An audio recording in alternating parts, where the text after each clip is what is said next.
Jeff Pospisil, the 10-Minute Treasurer with practical advice for improving your church's financial future. In this video, I'm going to be talking about budgeting with purpose. A lot of churches, they don't see the value of their budget because they really don't have much of a purpose defined. Um, and even if they do, they don't see how to align that budget with the purpose. A lot of churches, kind of their unwritten mission is to keep the doors open. Well, if that was really your mission, you're probably better off just buying a doorstop. It's a lot cheaper. But if you have a real mission, your budget should be a tool for moving you a little bit further along the way. It should be moving you from where you are now to where you want to be, or at least making progress towards that. And so that's what we're going to look at in this video.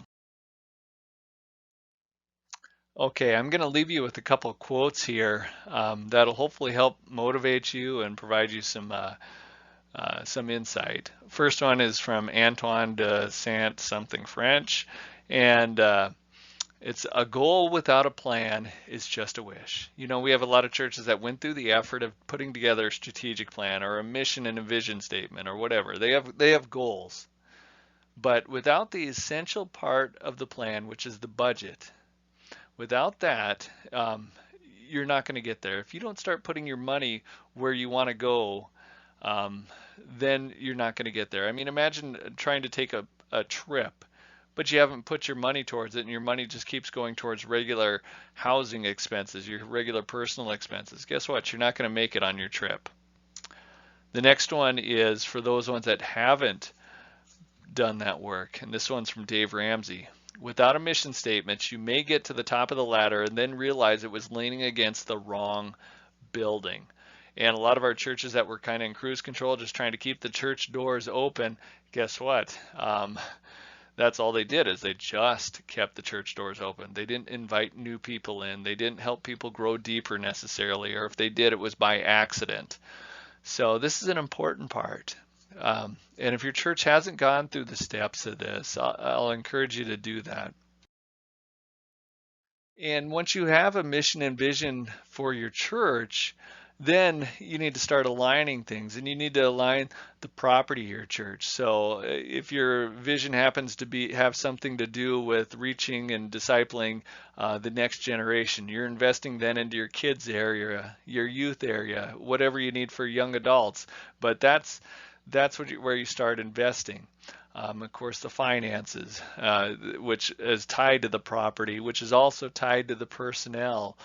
Because if you're trying to disciple the next generation and you don't have any staffing in that area, or you don't have any resources for the programs of that area, that's where you start you see the difference there. So when you have a mission and vision in your church, all three of these areas need to be affected. Your property, your finances, and your personnel need to be oriented towards that.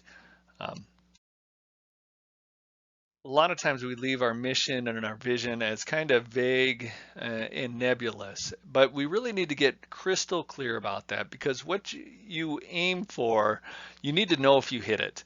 You need to know if you hit the right target.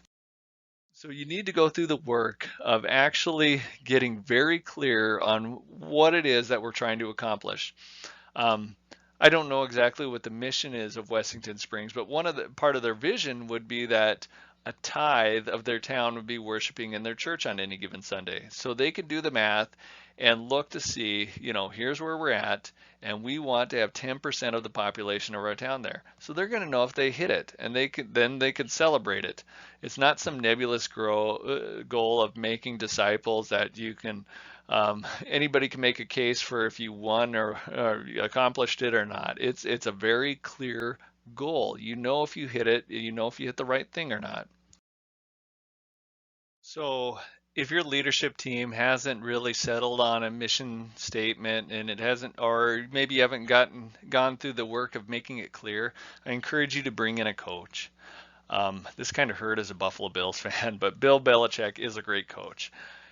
And a great coach can help you see the goals more clearly and the path to getting there. And that's an important thing. And one of the people I recommend, Sherry Meister with the Dakotas United Methodist Foundation, has helped a number of churches. So has Bruce Bloomer, who is with Pathvisor, and he would be a great one as well.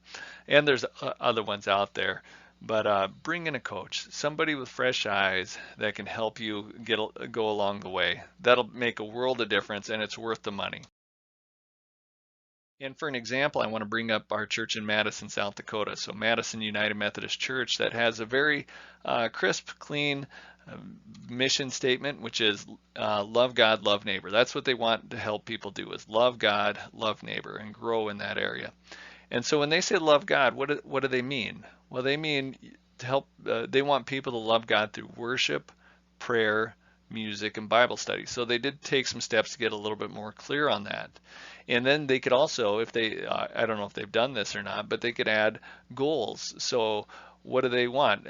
Maybe it's X number of people to read through the Bible in a year, or it's, I don't know, X number of people in their worship services. But they can go ahead and flesh that out, and then they can orient their people, their personnel and volunteers, their property and their finances around those areas.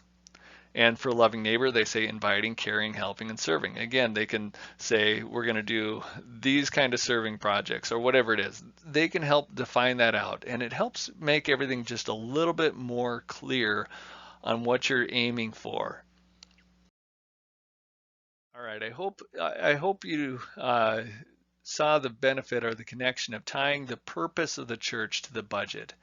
Because if you don't have a crystal clear purpose, a budget doesn't make a difference. And if you don't have your budget supporting your purpose, then it's also not helpful. So you need a budget that is tied to the purpose, so you know that it'll bring you one step closer to where you want to be. And again, this is a ministry of the Dakotas Conference's finance office, as well as the Dakotas United Methodist Foundation. And you can find us at www.dakotasumc.org. And also more, if you subscribe to either the blog or the YouTube channel, these will come to you automatically. All right. Have a good one. Until next time.